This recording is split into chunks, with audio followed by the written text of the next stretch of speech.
চট্টগ্রামে প্রতিনিয়ত বাড়ছে চিকুনগুনিয়ায় আক্রান্ত রোগীর সংখ্যা। উপসর্গ নিয়ে কেউ রক্ত পরীক্ষা করলেই পাওয়া যাচ্ছে এ ভাইরাসের অস্তিত্ব। এমন পরিস্থিতিতে নগরীর 20টি এলাকায় সবচেয়ে বেশি চিকুনগুনিয়া রোগী শনাক্ত হওয়ার তথ্য উঠে এসেছে সিভিল সার্জন কার্যালয়ের জরিপে। আক্রান্ত রোগীদের মধ্যে 70% এসব এলাকার বাসিন্দা। এজন্য এলাকাগুলোকে চিকুনগুনিয়ার হটস্পট হিসেবে চিহ্নিত করা হয়েছে।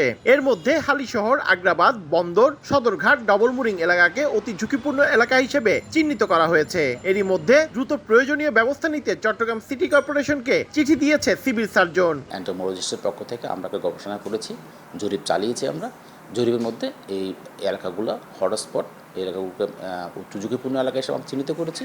বলেছি এই সমস্ত এলাকাগুলোতে আপনারা ক্রাশ প্রোগ্রাম, বেশি বেশি ক্রাশ প্রোগ্রাম করেন।